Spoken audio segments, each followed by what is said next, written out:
10여 년 전부터 이미 제작 준비를 막 하셨다고 해요. 저도 좀 이 영화를 보고 너무 궁금해서 찾아본 결과 10여 년 전에 시나리오 작업을 막 하시고 이미 7년 전에 송중기 배우님이랑 함께 하고 싶으셔서 이렇게 출연을 제의를 드렸었는데. 안녕하세요. 반갑습니다. 무비걸TV 리뷰어 윤도경입니다. 오늘 리뷰할 영화는요, 넷플릭스에서 보실 수 있는 로기완이라는 영화인데요. 같이 한번 리뷰해 보시죠. 네. 일단 영화 로기완 리뷰 시작해 보도록 하겠습니다. 로기완이라는 영화는요, 넷플릭스 3월 1일에 공개된 영화인데요. 감독님은 이제 김희진 감독님이라고 해서 이전에는 단편 영화를 주로 제작하고 연출하신 감독님이셨습니다. 네, 이번 로기완 영화를 통해서 장편 영화를 데뷔하셨다고 하시는데요. 이 영화 같은 경우에는 원래 조혜진 작가님의 소설인 로기완을 만났다 라는 소설을 바탕으로 영상화한 작품이다라고 보시면 될 것 같은데, 10여 년 전부터 이미 제작 준비를 막 하셨다고 해요. 저도 좀 이 영화를 보고 너무 궁금해서 찾아본 결과 10여 년 전에 시나리오 작업을 막 하시고 이미 7년 전에 송중기 배우님이랑 함께 하고 싶으셔서 이렇게 출연을 제의를 드렸었는데, 그때는 한번 송중기 배우님이 고사를 했다고 하십니다. 근데 뭐 이제 시간이 흐르면서 시나리오도 수정이 됐고요. 그리고 이제 이 송중기 배우님의 뭔가 이 생각도 바뀌시면서 바로 이렇게 또 출연을 다시 하시겠다라는 의사를 표현했다고 해요. 그래서 이렇게 로기완이라는 멋진 작품을 또 볼 수 있게 됐었는데, 일단 줄거리를 한번 볼까 봐요. 저는 처음에 되게 기대를 많이 하고 봤는데, 일단 처음에는 삶의 마지막 희망을 안고 벨기에에 도착한 탈북자인 로기완이, 이건 이제 송중기 배우님이 역할을 맡으신 캐릭터거든요. 이 난민 지위를 벨기에에서 인정을 받기 위해서 막 사투를 벌이면서 힘겹게 막 살아가고 이렇게 생활을 하고 있다가 삶의 이유를 잃어버린 마리라는 여자를 만나게 됩니다. 되게 흥미롭죠? 이 마리라는 여자는 이제 최성은 배우님이 역할을 맡아주셨는데 굉장히 인상 깊은 연기를 보여주시더라고요. 너무 재밌었고, 이런저런 이유로 이 사람이 여러 번 마주쳐요. 이 두 사람이 여러 번 마주치면서 정을 쌓게 되고, 그리고 서로 은근히 뭔가 닮아있는 모습을 이렇게 알게 되면서 서로 호감이 생기게 됩니다. 둘의 마음이 깊어지면서 여러 가지 상황들로 인해서 이 관계가 위태로워지기도 하지만, 그럼에도 불구하고 위기와 불안정을 극복하면서 서로 사랑하는 모습을 확인하는 애틋함을 보여주는 영화라고 저는 봤거든요. 근데 진짜 보는 내내 막 슬퍼서 오열하기도 하고 가슴을 뭉클해지기도 하고 막 두근두근 긴장되기도 하고 너무너무 재밌게 영화를 시청하게 돼서 다시 한번 좀 차근차근 복귀하듯이 한번 봐볼까라는 생각이 들 정도로 저는 아주 재밌게 본 영화였습니다. 배우에 대해서도 한번 설명을 해볼까 봐요. 로기완 역을 맡은 송중기 배우님은 아까 말씀드렸다시피 7년 전에 이 작품을 내가 출연하는 거는 좀 아닌 것 같다 라고 말씀을 하셨다고 해요. 근데 진짜 저는 이 로기완이라는 역에 송중기 배우가 완벽한 캐스팅이라는 생각이 들었던 게, 제가 예전에 이 송중기 배우님의 늑대소년이라는 작품을 진짜 좋아했거든요. 거기서 송중기 배우님만의 그 처연한 그 연기, 처연한 모습들이 되게 인상 깊게 아직까지도 생생하게 기억이 나는데, 그런 부분들이 굉장히 잘 드러나는 영화였다 라는 생각이 좀 들고요. 그에 맞는 명품 연기를 진짜 확실히 보여주신 것 같아서 저는 진짜 이 로기완이라는 배역에 다른 배우가 혹시 대체될 수 있을까? 라는 생각이 들 정도로 굉장히 송중기 배우님의 연기를 인상 깊게 봤습니다. 그리고 이제 사실 최성은 배우님에 대해서는 제가 잘 모르고 있었거든요. 근데 그 초반부터 막 시선을 확 사로잡으시더라고요. 이 이미지도 그렇고, 이 뭔가 노련하게 연기하시는 모습도 그렇고, 이런 걸 보면서 굉장히 놀라워서 제가 잠시 영화를 이렇게 멈추고 나서 이분의 필모그래피를 딱 살펴봤어요. 근데 굉장히 다작을 하신 배우님이시더라고요. 상당히 많은 수의 이 작품 활동을 하셨고, 영화제에서도 신인 여우상이라든지 여자 연기상 같은 이런 수상 경력이 있을 정도로 굉장히 훌륭한 배우님이셔서 그날 그 로기완이라는 작품을 본 이후로 저는 굉장히 팬이 됐습니다. 인스타도 팔로우했거든요. 그 정도로 팬이 돼서 이 말이라는 역할의 배우님도 굉장히 매력적이구나라는 생각이 들었고요. 실제로 로기완 오디션 현장에서 이 김희진 감독님께서 이제 최성은 배우님을 마주했을 때, 와, 이 사람이 진짜 말이다 라는 생각이 들 정도로 굉장히 완벽하게 준비를 해오셨더라고 해요. 그런 부분도 굉장히 멋있게 느껴져서 앞으로 이 최성은 배우님의 행보를 저는 정말 유의 깊게, 주의 깊게 지켜볼 것 같아요. 그러면은 제가 이 로기완 영화를 보고 나서 뭔가 기억에 남았던 장면에 대해서 이야기를 해볼까 합니다. 그리고 저는 이 작품에서 이런 장면이 굉장히 기억에 남더라고요. 로기완이 극 중에서 굉장히 안 좋은 사건에 휘말리게 되거든요. 그러면서 이제 경찰서에 들어가게 됩니다. 근데 이를 너무 안타깝게 여긴 마리가 아버지에게 도움을 요청해서 이 로기완을 경찰서에서 꺼내줘요. 그때 이제 마리의 아버지가 로기완에게 이런 이야기를 합니다. 내 딸은 굉장히 불안정해요. 그래서 옆에 있는 남자친구, 남자 혹은 뭐 친구들만큼은 단단한 사람이었으면 좋겠어요. 그래서 우리 딸을 앞으로 만나지 않았으면 좋겠다. 어차피 당신은 지금 이 세상에서 살아남는 거 말고는 다 사치이지 않느냐 라는 이야기를 합니다. 난민 인정을 받기 위해서 로기완이 고군분투하고 막 치열하게 살아가는 것만으로도 너는 삶이 버거울 텐데 내 딸을 만나면서 행복까지 누릴 필요는 없지 않느냐, 사치이지 않느냐 라는 뜻을 내포한 대사라고 저는 생각이 들었거든요. 그 대사를 듣고 저는요 진짜 순간 머리가 띵해지더라고요. 물론 이 말이 아버지의 마음도 너무 공감이 가고 이해가 됐지만 불행을 겪고 있다라고 해서 이 사람이 행복할 수 있는 권리까지 앗아갈 수는 없다라고 저는 생각이 들어요. 그래서 살아남기 위해 벨기에라는 이 낯선 땅에서 뭔가 온갖 수모를 버티면서 이렇게 살아가고 있는 로기완에게 따뜻한 손길을 내어주는 이 마리를 좋아하는 감정까지도 뭔가 누군가가 억제를 한다면 이건 좀 아니지 않나라는 생각이 들면서 되게 가슴이 찡해지는 대사고 장면이었습니다. 근데 로기완에게는 진짜 이런 따뜻한 손길마저 없었다면 열심히 살아야 될 이 삶의 원동력조차 뭔가 얻지 못했을 거라는 생각이 들어서 좀 안타깝기도 했고요. 이 행복, 이런 뭐 사소한 행복마저 온전히 누리지 못하는 자신의 상황을 되게 비관적으로 생각할 것 같았다라는 이야기라고 생각이 들어서 저는 좀 진짜 생각을 많이 하게 되는 장면이 아니었을까 생각이 들고요. 물론 이 대화로 로기완이라는 이 캐릭터가 자극을 받아서 스스로 자극이 돼서 단단해지겠다고 마음을 먹게 되는 계기가 되기도 해요. 그렇기 때문에 이 장면이 좀 이 영화 안에서 좀 중요한 장면이지 않았나라는 생각을 합니다. 그리고 또 이해하기 어려웠던 부분에 대해서 좀 얘기를 해보고 싶은데 사실 이 영화의 다른 리뷰들이나 평가들을 보면요. 이 로기완과 마리의 사랑의 전개가 너무 급진적이어서 와닿지 않는 부분들이 있다라고 이야기하시는 분들도 계시더라고요.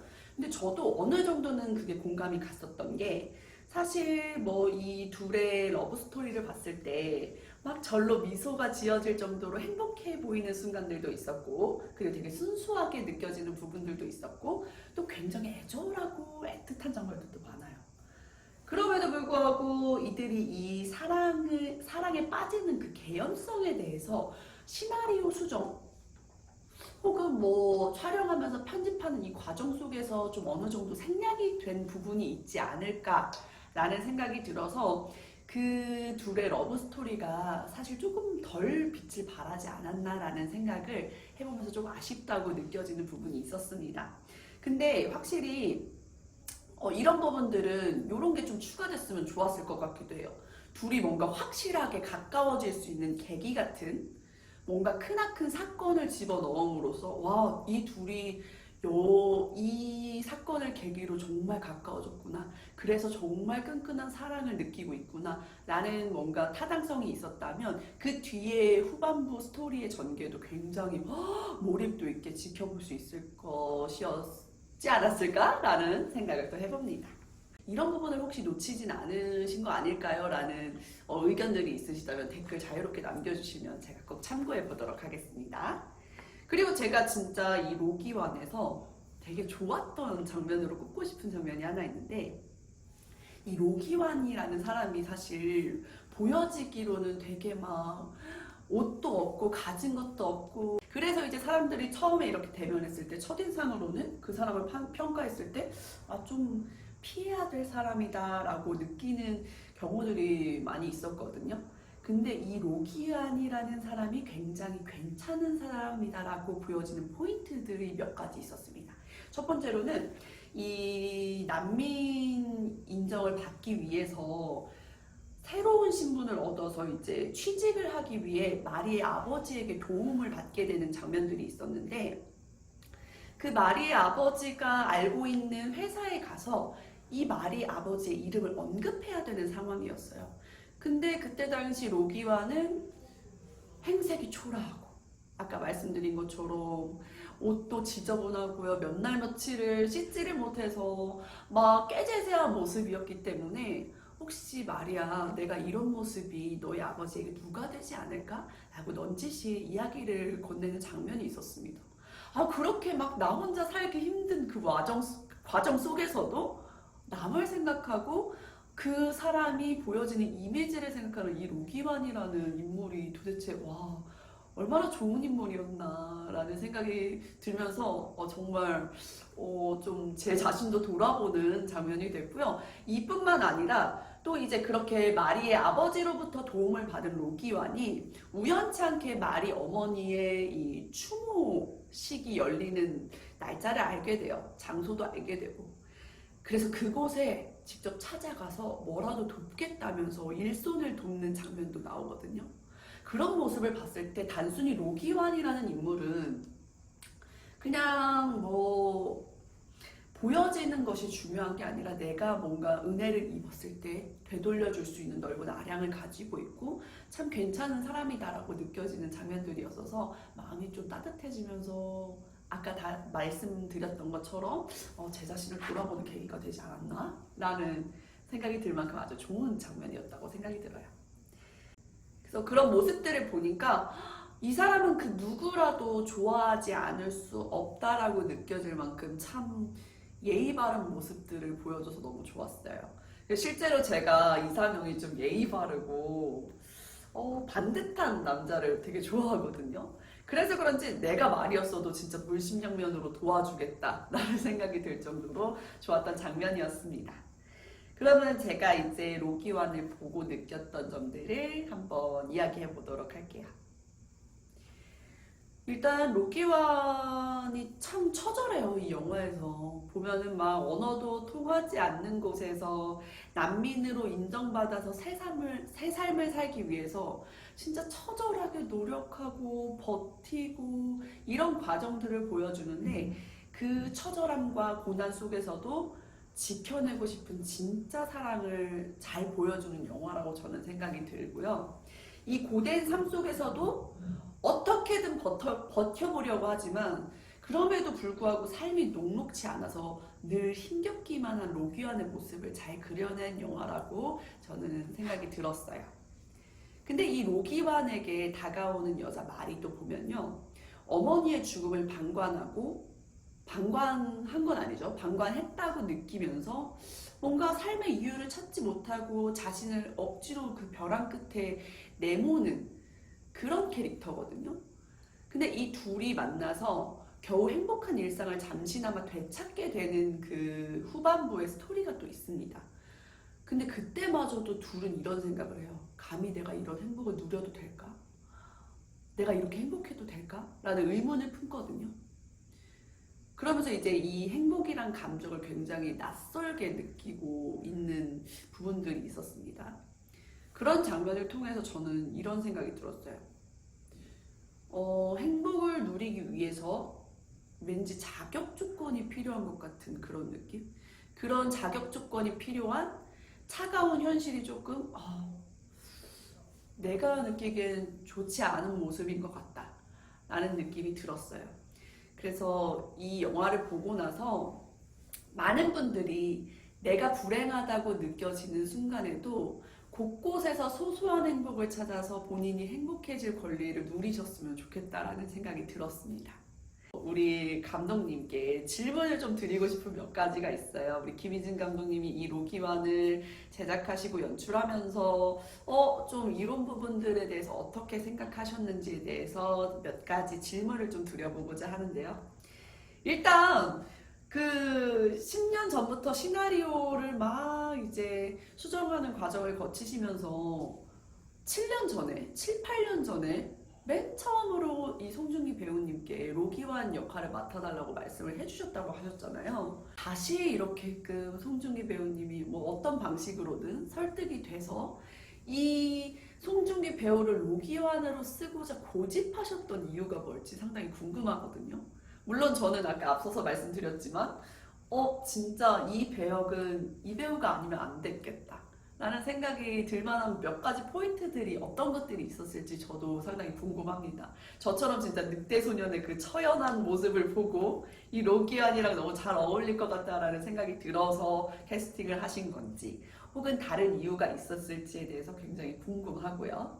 그리고 이제 또 두 번째 질문은 10년 동안 작품을 준비를 하면서 어떤 생각들을 많이 하셨을지 되게 궁금해졌어요. 왜냐면 저도 마찬가지로 똑같은 일, 그리고 비슷한 일들을 10년을 지속적으로 보면서 수정하면서 뭔가 이거에 대해서 작품화 시키기까지의 노력이 있는 과정 속에서 굉장히 어려움도 많았을 거라는 생각이 들거든요. 그래서 어려웠을 때는 어떻게 이 과정을 극복하셨는지, 그리고 또 이렇게 고난과 역경 속에서, 그리고 또 이 제작하는 과정, 시나리오 수정하는 과정에서도 굉장히 기쁜 일들도 있으셨겠죠. 그러면서 이제 마침내 10년 만에 긴 기다림 끝에 이 넷플릭스와 함께 로기환이라는 영화를 제작하게 되셨을 때 그 소감도 저는 상당히 궁금합니다. 물론 뭐 이제 김희진 감독님에 대해서 검색만 해봐도 어느 정도 이 과정 속에서 어떤 일들이 있었는지를 알 수 있지만 실제로 이제 김희진 감독님만의 이야기를 또 듣고 싶은 마음이 있어서 질문을 드려봤고요.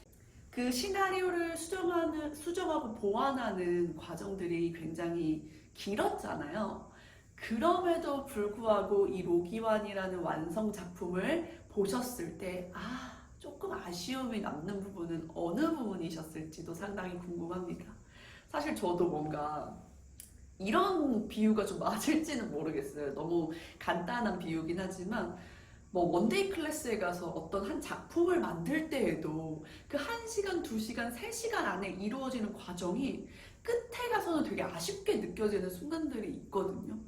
근데 10년이라고 하면 사실 더 뭔가 기대했을 거고 뭔가 그 완성도에 대해서 더 막 집중하셨을 것 같은데 그럼에도 불구하고 이 장면은 추가할 걸, 이건 좀 걷어낼 걸 하는 부분이 있으셨다면 꼭 이 무비걸 TV 리뷰 이 영상을 보시고 댓글이라도 꼭 남겨주시면 좋겠어요. 또 다음 리뷰에는 어떤 작품으로 저희가 인사드리면 좋을지, 제가 또 이렇게 리뷰를 상세하게 한 어떤 작품으로 했으면 좋겠는지에 대해서 추천해 주신다면 적극 반영해서 다음 영상에 가지고 와보도록 하겠습니다. 저는 이상 리뷰어 윤도경이었습니다. 시청해 주셔서 감사합니다. 안녕.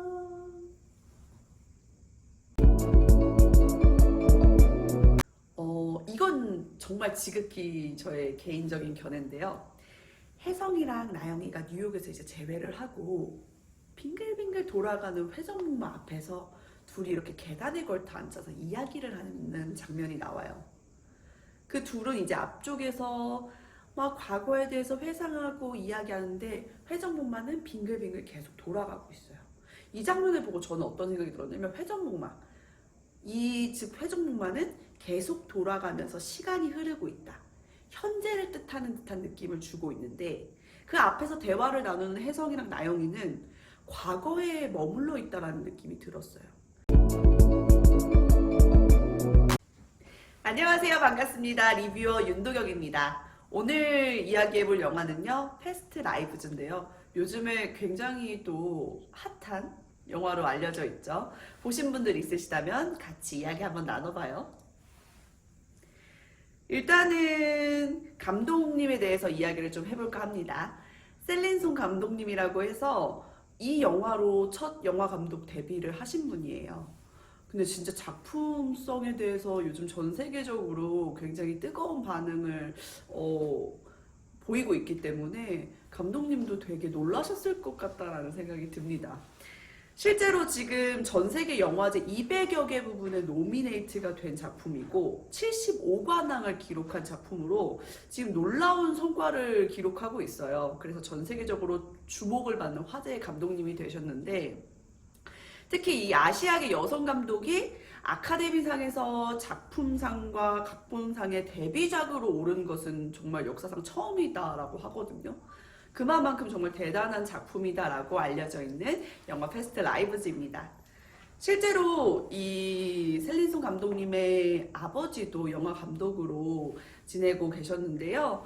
넘버3라는 한석규, 최민식, 송강호 배우님이 출연하신 영화에서 또 이 연출을 맡으셔가지고 천재 감독이다라는 이야기를 들으셨을 만큼 굉장히 훌륭한 분이세요. 아마도 그 아버지의 예술적인 감각이 이 셀린송 감독님에게도 영향이 되지 않았나라고 생각을 해봅니다. 그럼 배우들에 대해서 이야기도 한번 해보겠습니다. 일단은 주연 배우로는 그레타리, 유태오, 그리고 존 마가로 배우님이 나오세요. 그레타리 배우님 같은 경우에는 이제 넷플릭스나 애플 TV 플러스 등에서 다양한 필모그래피를 쌓으신 배우님이시고 한국계 미국인 배우세요. 그래서 저는 사실 좀 생소한 배우님이시긴 했는데 이 영화를 통해서 알게 돼서 너무 굉장히 기쁩니다.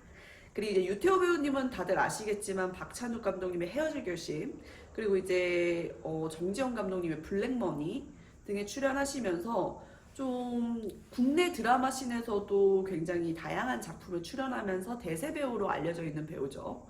그리고 이제 존 마가로 배우도 빼놓을 수가 없는 게 케이트 블란쳇 배우님이 출연하신 캐롤이라는 작품에도 출연을 하셨고요. 그리고 이제 라이언 고슬링, 크리스찬 베일 주연의 빅쇼트라는 작품에도 출연을 하셨어요. 그래서 굉장히 라인업이 탄탄한 영화다라는 생각이 들 정도로 감독님이 캐스팅에 진짜 신경 많이 쓰셨구나 라는 느낌이 듭니다.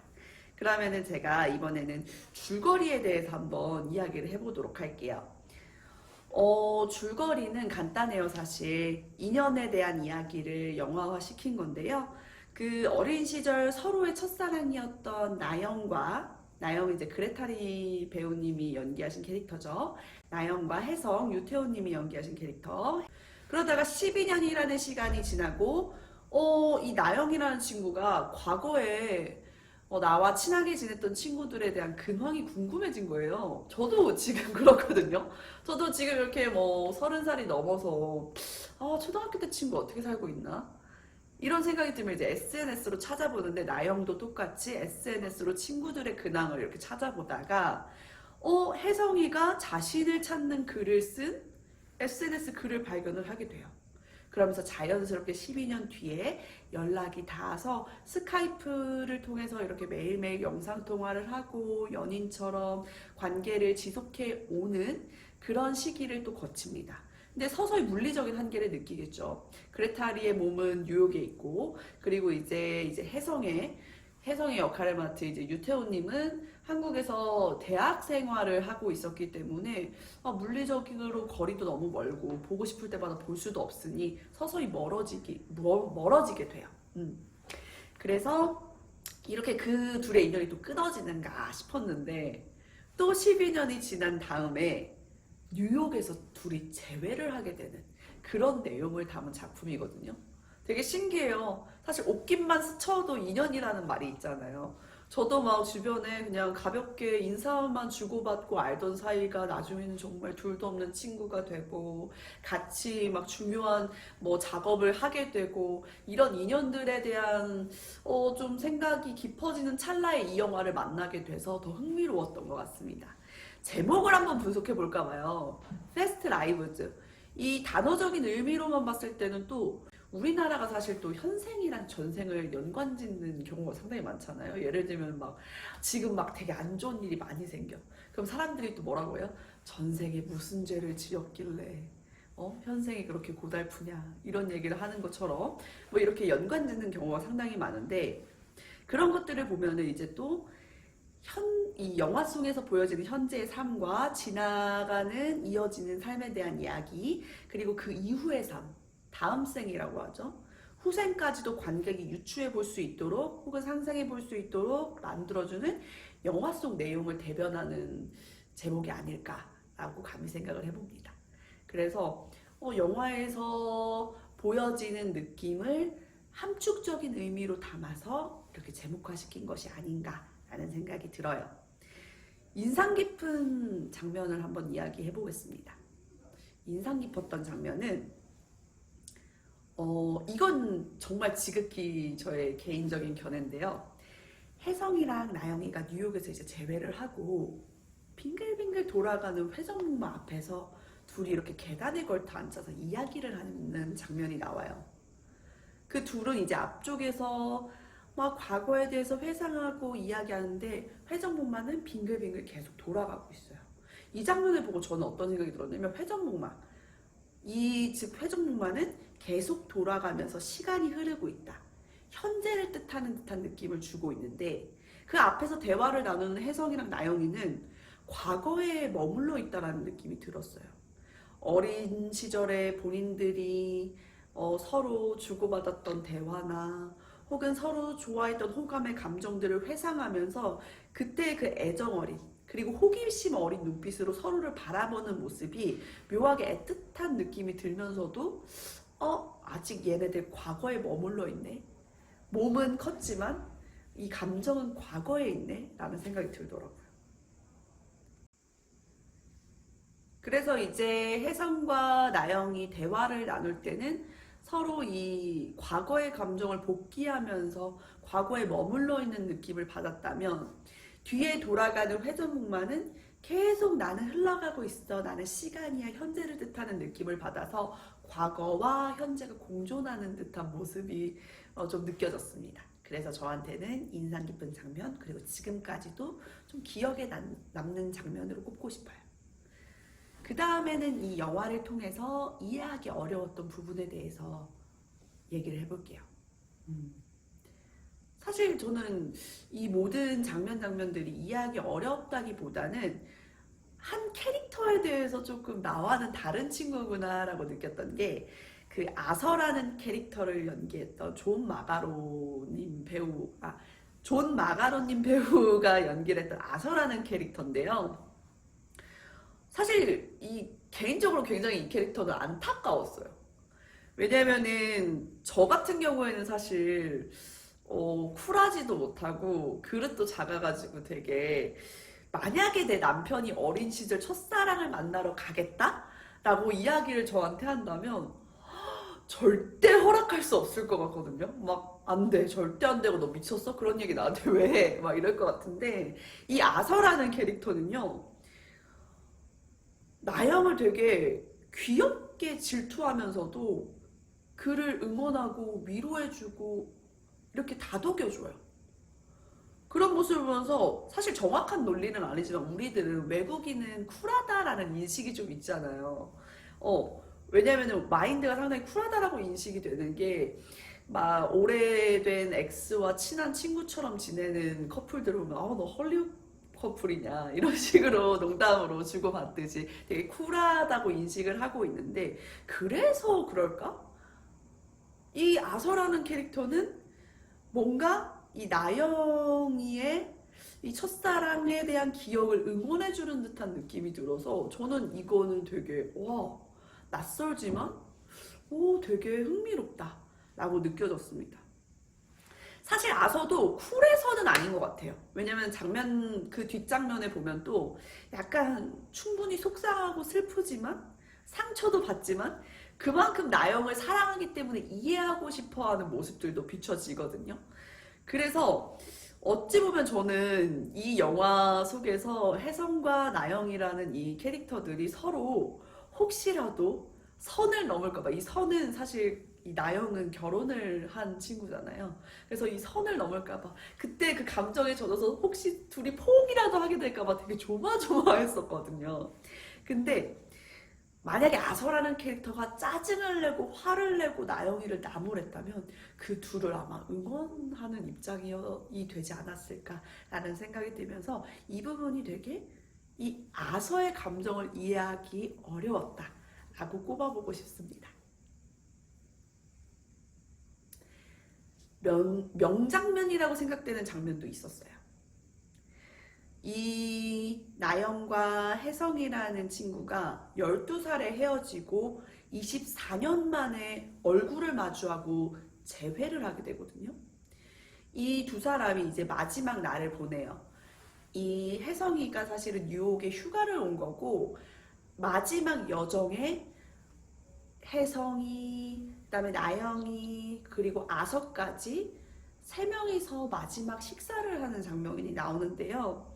같이 저녁 식사를 하게 되면 사실 제가 앞서 말했던 아서라는 캐릭터가 만약에 저라면 되게 경계하고 그 자리를 불편하게 느꼈을 것 같은데 제가 생각하는 이 명장면에서는 서로 인사를 나눕니다.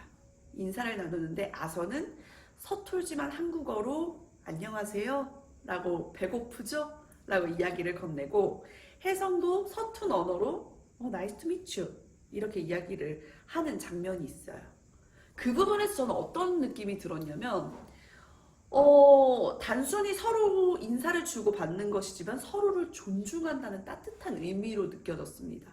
서로 익숙치 않은 언어로 인사말을 건넴으로써 나는 너를 존중해, 너의 존재를 존중해 라고 이야기하는 것처럼 느껴져서 어떤 부분에서는 또 나영이라는 인물이 상당히 부럽게도 느껴졌어요. 얼마나 매력적인 여성이길래 이 훌륭한 두 남성의 지지를 동시에 받고 있을까. 이렇게 서로를 존중하는 모습을 이렇게 보여줄 수 있는 그릇이 큰 사람들이랑 어떻게 이렇게 겸상을 할 수 있을까라는 생각이 들면서 굉장히 제가 꼽고 싶은 명장면 중에 하나라고 생각을 하고 싶습니다. 이 영화를 보고 나서 느끼게 된 점은요. 영화에서 보여지는 이 인연이란 단어가 시각화되었다라는 느낌도 너무너무 인상 깊었지만 이 첫사랑을 잊지 못하는 혜성이랑 나영이의 모습을 보면서 이런 말이 저는 떠올랐어요. 남자들은 첫사랑을 잊지 못한다. 여러분들도 들어보셨을 겁니다. 사실은 근데 이런 말도 있더라고요. 남자는 첫사랑을 잊지 못하는 게 아니라 그때 그 첫사랑을 하던 내 모습을 잊지 못하는 거라고요.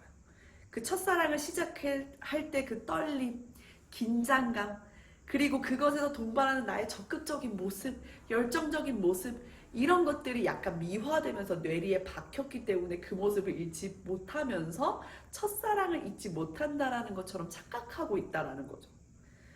그래서 영화 속에서 혜성이랑 나영이도 어찌 보면 서로 너무 순수하게 사랑했던 그 모습을 잊지 못하고 그것을 마음에 묻어두고 계속 인연을 쌓아왔다가 이렇게 어린 시절을 그리워했던 것이 아닐까라고 생각을 해봅니다. 또 이런 이야기도 있어요. 첫사랑은 이루어지기 어렵지만 절대 잊지 못한다. 왜냐면요, 한 심리학자가 음식점에서 막 되게 신기한 광경을 발견한 거예요. 종업원이 와가지고 메뉴 주문을 받고 그것을 뭐 어디 받아줬거나 하지 않았는데도 기억을 했다가 정확히 그 테이블에 서빙을 해주는 모습. 그게 너무 신기했던 거예요. 그래서 지나가는 종업원마다 물어봤대요. 저 옆 테이블에 서빙한 게 뭐예요? 저 옆 테이블에 서빙한 게 뭐예요? 물어봤더니 그때는 대답을 하지 못했던 거죠. 그러니까 생각을 해보니까 서빙을 하는 그 순간까지는 기억해야 되기 때문에 억지로 기억을 하지만 그 상황이 종료가 되고 나서는 잊어버려도 돼서 까먹어버린다는 겁니다. 그래서 이걸로 실험도 해요. 어떤 A라는 그룹이랑 B라는 그룹이랑 나눠서 둘 다 과제를 똑같이 수학 문제 풀기, 구술 꿰기, 뭐 퍼즐 맞추기 여러 가지 과제를 주고 A그룹은 막 방해를 하고 B그룹은 방해를 하지 않고 온전히 과제를 마칠 수 있도록 도와주는데 실험 결과를 보니까 A그룹이 B그룹보다 과제를 기억하는 그 그 능력치가 2배나 높았다고 합니다. 2배 더 잘 기억했다고 해요. 그 말인즉슨 뭐냐면 미완결되고 중간에 멈춰야 했던 문제들은 기억 회로에서 사라지지가 않고 더 잘 기억된다라는 거거든요. 그러니까 확률적으로 첫사랑은 사실 이루어지기 어렵고 도중에 깨지기가 쉽잖아요. 미완결되는 문제잖아요. 그래서 기억에 잘 남는 것이다 라는 이야기가 있다고 합니다. 그래서 아마 혜성이랑 나영이는 서로에게 24년 동안 해결하지 못한 미완결의 문제였기 때문에 서로를 기억하고 그리워하지 않았을까 라고 생각을 해보면서 영화 관람평 맞춰보도록 할게요. 이번에는 그러면 감독님께 질문하는 시간을 한번 가져보겠습니다. 영화를 보면서 제가 궁금했던 부분이 상당히 많았거든요. 그런 부분들을 질문해 보도록 할게요. 일단 첫 번째로는 패스트 라이브즈는 이 셀린송 감독님이 실제로 어렸을 때 캐나다로 이민을 가고 나서 뉴욕에 찾아온 친구와 남편 이렇게 셋이서 술자리를 한 계기로 만들어졌다라고 하는데 어디까지가 과연 실제 이야기고 어디까지는 이렇게 각본인 건지 너무너무 궁금하거든요. 실제로 정말 혜성과 같은 애틋함을 느꼈던 친구분이 계셨던 건지 아니면 그 술자리에서 그 영감을 얻어서 스토리를 만들어내신 건지 상당히 궁금해서 이 부분에 대해서 꼭 답해 주셨으면 좋겠고요. 자, 그 다음에 두 번째로는 극 중에서 나영이라는 캐릭터가 상당히 진취적이고 야망 있어 보이는 이 여성처럼 보여지는데 이 모습도 혹시 감독님과 흡사한 캐릭터로 만들어내신 건지가 궁금해요.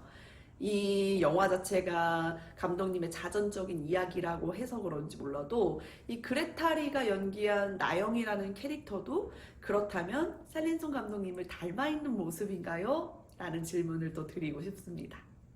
그리고 이제 마지막 질문 드릴게요.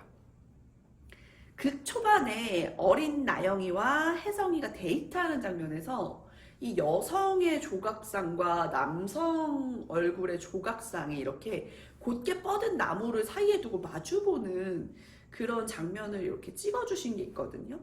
그러고 나서 중간에 나영이와 혜성이가 재회하는 씬에서 지하철을 타고 있는데 그 봉 손잡이를 사이에 두고 서로를 바라보는 모습이 연출이 됐어요. 이게 저는 상당히 뭔가 상징적인 의미를 담고 있는 게 아닌가라는 생각이 들 정도로 굉장히 기억에 남는 장면인데 초반에 나왔던 조각상과 같은 장면으로 지금 후에 재회했던 나영과 혜성의 모습을 그려낸 이 장면은 어떤 의도로 연출을 하셨는지 궁금합니다. 그래서 이 영상이 멀리 퍼져서 셀린송 감독님의 댓글이 닿을 수 있도록 여러분들이 많이 도와주시면 좋겠고요. 이 영화를 보신 분들의 생각은 어떤지, 다른 여러분들의 생각은 어떤지 굉장히 궁금합니다. 댓글로 자유롭게 남겨주시면서 저와 소통하는 시간 가져주셨으면 좋겠고 다음 리뷰에 또 만나고 싶은 영화들이 있으시다면 댓글로 적극적으로 추천해주세요. 제가 적극 반영해서 다음 리뷰에도 또 이렇게 차근차근 리뷰해 보도록 하겠습니다. 자, 그럼 이상 저는 리뷰어 윤도경이었습니다. 여러분 시청해주셔서 감사합니다. 안녕.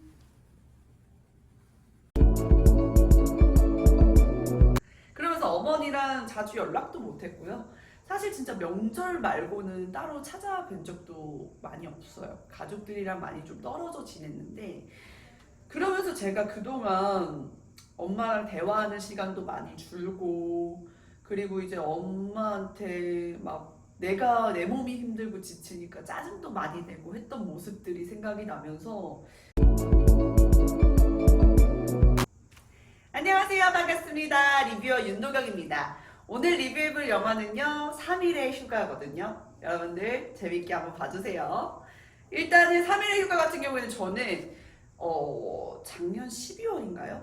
그때 개봉했을 때 상영관에서도 직접 봤고요. 이번에 넷플릭스에 또 이렇게 공개가 되어서 한 번 더 본 영화입니다. 그래서 여러분들께 한번 자세히 리뷰해 보도록 하겠습니다. 감독님 같은 경우는 육상효 감독님이라고 해서 여러분들도 이미 잘 아실 거라는 생각이 또 들어요. 2019년에 개봉한 나의 특별한 형제, 신하균님과 이광수님이 나온 걸로 알고 있는데 그 두 분이 나와서 이렇게 촬영했던 굉장히 또 스토리텔링이 있는 영화 한 편을 제가 또 알고 있고요. 그 다음에 이제 2010년에 개봉했던 방가방가라는 작품도 감독을 맡아서 이제 작품을 직접 연출을 하셨습니다. 그래서 굉장히 가족적이고 따뜻한 주제로 주로 제작 연출을 하시는 것 같고, 이런 장르를 정말 잘 다루시는 감독님이 아닐까라는 생각이 들었는데, 이번 영화도 마찬가지로 모녀 관계에 대한 이야기를 굉장히 재밌게 그리고 굉장히 인상 깊게 잘 그려내주고 계세요. 그래서 이거는 진짜 엄마와 딸 관계에 있으신 전국의 모든 모녀분들이 꼭 보셨으면 하는 바람이 있는 영화입니다. 줄거리를 한번 이야기해 보도록 할게요. 죽은 지 3년째 되는 날 복자, 김혜숙 배우님이 역할을 맡으신 복자라는 캐릭터가 하늘에서 3일간의 휴가를 받습니다. 그래서 지상으로 이렇게 내려오게 되고, 지상으로 내려오면서 가장 만나고 싶은 사람이 누구였겠어요? 딸이었겠죠. 이 딸을 만나러 갔는데, 이 딸이요 지금 멀쩡한 명문대 교수직을 딱 관두고 자신이 살던 시골집에 와서 백반장사를 하고 있는 거예요. 그래서 너무 놀란 나머지 막 이런 딸의 모습이 너무 답답하기도 하고 막 약간의 배신감도 들고 그러거든요. 그렇지만 자신을 보지도 못해요. 자기 얘기를 듣지도 못해요. 딸을 그저 바라볼 수밖에 없는 이 엄마의 마음을 굉장히 잘 그려낸 영화였습니다. 그리고 이제 이 3일간 딸 진주의 모습을 지켜보면서 어릴 적 진주와의 추억을 회상하기도 하고요. 또 그녀가 이제 또 시골에 내려와서 이렇게 백반장사를 하면서 지내게 되는 이유에 대해서도 알게 돼요. 그런 내용의 따뜻한 영화인데, 진짜 저는 보는 내내 막 눈물이 막 나더라고요. 그래서 진짜 엄마한테 다시 한번 감사함을 느끼게 된 영화였고요. 이 영화를 리뷰하기 전에 제 얘기를 조금 드려볼까 합니다. 일단 저는 복자와 진주의 엄마와 딸의 이 모습이 정말 저와 많이 닮아 있다라는 생각이 들었어요. 왜냐면 저도 시골에서 진짜 아직도 마트에 가려면 한 20분 차를 타고 나가야 돼요. 그런 시골에서 나고 자라다가 제가 또 이제 이렇게 리뷰를 하고 있는 입장에서 원대한 꿈을 이렇게 가지고 서울로 상경을 합니다. 그러면서 어머니랑 자주 연락도 못했고요. 사실 진짜 명절 말고는 따로 찾아뵌 적도 많이 없어요. 가족들이랑 많이 좀 떨어져 지냈는데, 그러면서 제가 그동안 엄마랑 대화하는 시간도 많이 줄고, 그리고 이제 엄마한테 막 내가 내 몸이 힘들고 지치니까 짜증도 많이 내고 했던 모습들이 생각이 나면서 좀 내 자신을 돌아보는 계기가 되는 영화가 아니었나 라는 생각이 들었거든요. 근데 이것도 뭐 잠깐이죠. 또 투정 부리고 또 연락 안 하고 그러더라고요. 그럼에도 불구하고 이 영화를 보는 직후에는 좀 어머니에 대한 나의 사랑과 마음을 느낄 수 있는 그런 영화니까 한번 보셨으면 좋겠습니다. 그러면 기억에 남는 장면에 대해서 이야기해 볼게요. 사실 진짜 이 전국에 있는 딸들한테 가장 강력한 눈물 버튼 중에 하나는 엄마라는 그 단어 하나거든요.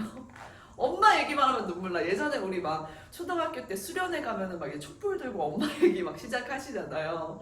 그런 것처럼 엄마라는 이 단어는 우리에게 좀 눈물을 자아내는 그런 눈물 버튼 중에 하나인데, 저는 이 부분이 가장 그래도 슬프더라고요. 이 영화가 곳곳에 이 뭔가 슬픈 장면들이 많이 숨어 있지만 가장 슬펐던 장면은 이 지금 진주라는 역할을 맡으신 이제 신민아 배우님이 미국의 명문대 교수직으로 가기 전에 서울에 잠깐 있어요. 이 서울에 있는 동안, 서울에서 생활하는 동안 이 서울에 있는 딸을 챙겨주고자 복자 김혜숙님이 막 잔뜩 반찬을 바리바리 싸가지고 저녁에 딸을 찾아옵니다.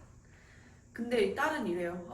뭐 이런 거 먹지도 않는 거 왜 싸왔냐. 그리고 얼른 좁아 터진다. 엄마랑 나랑 둘이 부둥켜갖고 잘 수나 있겠냐. 이러면서 화를 내버리거든요. 그래서 어머니는 진짜 뭔가 당황스럽기도 하고 슬프기도 한 표정을 지으면서 이제 집을 나서요. 집을 나서면 어머니가 갈 곳이 어디 있겠어요, 사실. 그 늦은 시간에 시골은 또 차가 빨리 끊기거든요. 근데 이렇게 막 정처 없이 여기저기 시내를 돌아다니시다가 어머니가 결국 도착하는 곳은 어디냐? 24시간 영업하는 맥도날드입니다. 맥도날드에서 이제 500원짜리 아이스크림 콘을 하나 사서 12시간 넘는 시간까지 계속 가만히 사색에 잠겨서 앉아 계시거든요. 그 장면을 보고 진짜 저 너무 죄책감이 들었어요. 저도 실제로 오랜만에 이제 본가에 가게 되면 엄마가 이제 밥은 잘 챙겨 먹냐. 가장 먼저 이제 물어보는 게 밥. 잘 지냈냐, 아프지 않았냐, 이런 것들인데, 집에 가서 챙겨 먹으라고 그렇게 반찬을 싸주세요. 근데 저는 지금은 진짜 너무 기분 좋게 들고 오거든요. 근데 20대 초중반 그때 당시에는 그 버스나 기차에 반찬 들고 타는 것도 너무 싫었고, 제가 또 차가 없다 보니까 뚜벅뚜벅 걸어가면서 그 터미널에서 집 오는 그 과정도 너무 싫었단 말이죠. 그리고 무엇보다도 잘 먹지도 않는 반찬, 우리 현대사회에서 식사 어떻게 다들 해결하세요? 직접 해먹기보다는 사 먹거나 혹은 뭐 배달시켜서 드시는 경우 상당히 많은데, 저도 그러면서 버린 반찬만 수백 개가 넘거든요. 그러니까 엄마가 고생해서 만든 반찬 뭔가 낑낑 들고 왔는데도 불구하고 결국엔 버리게 되는 이 과정을 거치게 되다 보니까 엄마는 짜증이 나더라고요. 근데 그런 내 모습을 이 너무 영화 속에서 현실 고증되고 있는 거죠. 그러니까 그 점에서 눈물이 나는 거예요. 와, 내가 그 반찬을 안 챙겨갔을 때 우리 엄마 마음 어땠을까? 이런 생각이 들면서 이제는 진짜 잘 챙겨와야겠다 라는 생각이 들었습니다. 진짜 그리고 나서 이제 이런 얘기를 해요. 진주가 그 모습을 회상해요. 맥도날드에서 아이스크림 콘 들고 있는 엄마의 모습을 회상하면서 자기 본인도 스스로 똑같이 맥도날드에서 아이스크림 콘을 사서 이렇게 좀 사색에 잠기는 장면이 이렇게 나오는데, 거기서 이제 죽은 어머니가 3일 동안 휴가를 내려와서 딸을 지키고 있잖아요. 지켜보면서 너 그거 기억하고 있었구나. 엄마들은 속상한 거 서운하고 다 잊어버려 라고 대사를 하시거든요.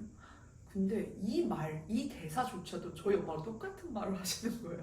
제가 막 투정 부리고 나서 또 지나고 나면은 되게 후회스럽고 뭔가 미안한 마음이 들어서 어머니께 다시 전화를 하거나 혹은 화해를 신청을 하잖아요. 요청을 하잖아요.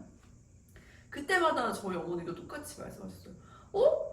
나는 다 잊었어. 아무렇지도 않아. 라고 이야기해 주셨는데, 그런 것들이 조금 생각이 나면서 진짜 세상의 모든 엄마들은 다 똑같구나. 지금 이 얘기하면서도 약간 울컥하네요. 그리고 이 영화를 보기 전에 좀 그래도 저도 예고편도 보고 사람들 반응도 보고 상영관에 갔을 거 아니에요. 물론 지금 리뷰는 넷플릭스를 보고 나서 하는 거지만, 그때 상영관에 가기 전에 봤던 글 중에 이런 내용이 있었어요. 이 영화를 보면 딸이라면 무조건 영화가 끝나고 난 뒤에 엄마한테 전화를 하게 돼 있다 라고 하더라고요. 근데 진짜 그 말에 상당히 공감이 갔습니다. 민망하네요. 못된 딸이었나봐요, 제가. 다음은 아쉬웠던 부분에 대해서 한번 이야기해 볼게요. 아쉬웠던 부분은 사실 많지 않았던 것 같아요. 영화 자체를 너무 따뜻하고 기분 좋게 봐서 뭐 꼽아야 될 장면이 없다라고 생각이 들었었는데, 그래도 이제 이 영화 자체가 중간중간에 돌아가신 엄마를 회상하면서 엄마와의 추억이 담긴 요리를 하는 장면들이 있어요. 약간 이런 장면들이 갑자기 진지하게 복자와 진주 스토리를 풀어가다가 맛있는 음식을 만드는 장면이 나오다가 또 막 그 둘의 그 음식에 담겨 있는 사연에 대해서 나오다가 막 이러다 보니까 어떤 느낌이 들었냐면, 저는 막 눈물 콧물 쏟으면서 막 울고 불고 하다가 갑자기 맛있는 장면 나오니까 배고프다, 맛있겠다, 해 먹어보고 싶다, 이런 느낌도 들면서 또 막 장면이 전환되면 마음 아프고 막 이래요. 그러니까 제가 그 순간 그런 느낌, 나의 이중적인 면모를 볼 수 있었던 영화였다 라는 생각이 들면서, 사실은 제가 그냥 제목이나 포스터만 봤을 때, 그리고 스치듯이 이렇게 예고편만 봤을 때는 그냥 엄마랑 딸이 맛있는 음식 만들어 먹는 힐링 영화인 줄 알았어요. 근데 착각이었던 거죠. 그것보다 뭐 더 깊은 이야기가 담겨져 있으니까 더 좋은 영화였다라고 생각이 듭니다. 이번엔 명장면 얘기해 보도록 할게요. 명장면을 꼽으라고 하기에는 진짜 어려운 작품이에요. 사실 매 순간 자식을 위해서 헌신하는 이 복자의 모든 인생 장면 하나하나가 다 저는 명장면이라는 생각이 드는데, 그럼에도 불구하고 딸 진주를 위해서 본인을 희생하고, 그다음에 모든 선택의 순간에서 오로지 본인의 딸만 생각하는 그런 복자의 맹목적인 사랑을 보면, 와, 전국의 모든 엄마들의 마음을 대변하는 모습이겠구나 라는 생각이 들었습니다. 그런 그 마음에 사실은 우리 딸들은 그렇죠. 이번에 제가 딸의 마음을 대변해 볼게요. 딸들은 이런 마음이 들어요. 어찌 보면 감사함보다는 안타까움이 더 앞섭니다. 본인 생각도 좀 하시지. 그러면서 그런 마음이 드니까 좀 고마운 마음에 대한 이 표현이 서툴러지고요. 모질어지는 것 같아요. 그런 어리숙한 딸들의 모습을 이런 적나라하게 보여주는 영화가 바로 이 3일의 휴가라는 생각이 들면서 명장면은 결론적으로 꼽을 수 없었다. 모든 장면이 명장면이었다 라고 설명드릴게요. 관람평입니다. 사실 이런 영화는 여러분들이 생각하시기에 좀 뻔하고 밋밋한 심판 소재를 또 다뤘구나, 아유, 뻔하구나 이런 생각 하실 거예요. 근데 이 배우분들의 연기력이나 따뜻한 영상미로 정말 훌륭한 힐링 영화로 승화시켰다라는 생각이 좀 들고요. 특히나 이 억척스럽고 소통에 서투르지만 그 누구보다도 딸을 사랑하는 자상한 엄마 연기를 너무너무 잘해주신 김혜숙 배우님이 진짜 저는 너무 존경스러웠어요. 사실 김혜숙 배우님만 이제 딱 장면에 등장을 하시면 조건반사처럼 약간 눈시울이 붉어지는 그런 느낌까지도 들었거든요. 그리고 이제 이 영화에서는 제가 생각하는 신민아 배우님의 또 다른 모습을 발견했다? 이런 느낌이 들었습니다. 왜냐면 저는 이제 신민아 배우님 하면 늘 막 러블리한 모습, 귀여운 모습만 생각을 했었는데, 실제로 엄마의 죽음으로 인해서 자신을 돌아보면서 독립적인 여성으로 성장해 나가는 이런 진주의 씩씩한 모습들을 좀 과하지 않게 자연스럽게 잘 연기해 주시니까 실제로 제 모습처럼 몰입하기가 너무 좋더라고요. 그래서 진짜 앞으로 신민아 배우님 차기작도 굉장히 기대가 되고요. 서로의 진심을 알지 못한 채로 갑자기 이별을 맞이한 두 모녀의 이야기잖아요. 그래서 정말 이런 부분들이 남일 같지 않게 느껴지는 건 가족 간의 소통을 잘 하지 못하고 잘 하지 않는 그런 현실, 그리고 또 익숙함에 속아서 또 소중함을 잃게 되는 우리의 어리석음을 약간 꼬집어주는 게 아닌가라는 생각이 듭니다. 그렇다면 오늘 영화를 보고 난 후에 궁금했던 부분에 대해서 감독님께 질문하는 시간 가지면서 오늘의 리뷰 마무리해 보도록 하겠습니다.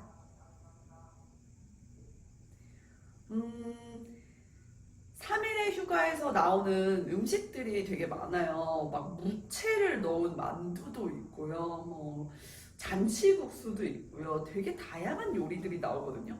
보는 데는 막 군침이 돌아서 저는 분명히 저녁을 먹고 상영을 했는데도 불구하고 굉장히 배고파서 꼭 만들어 먹어보고 싶다는 생각이 들 정도로 입맛을 자극을 하던데, 혹시 이 레시피는 우리 감독님이 어디서 가지고 오셨는지 상당히 궁금합니다.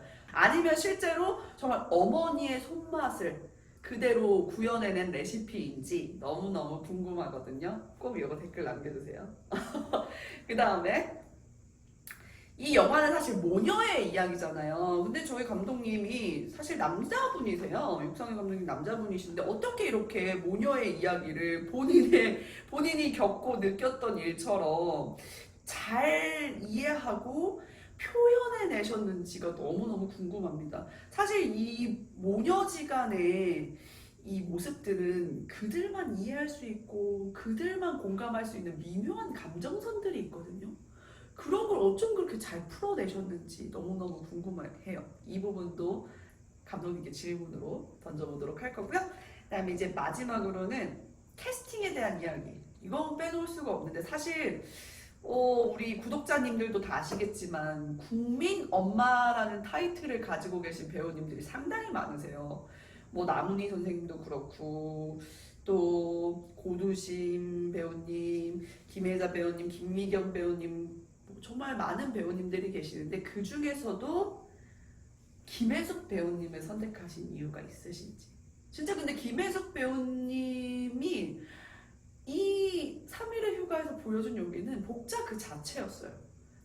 저도 그렇게 느끼거든요. 어떻게 이렇게 훌륭한 캐스팅을 하셨는지 너무너무 궁금하고요. 궁금합니다. 꼭 우리 육상혁 감독님이 저희 이 영상을 시청해주시고 댓글을 남겨주셨으면 좋겠네요. 그러면은 이 영화를 보신 분들, 여러분들의 생각은 어떤지 자연스럽게, 정말 자유롭게 댓글 남겨주시면 너무 감사드릴 것 같고요.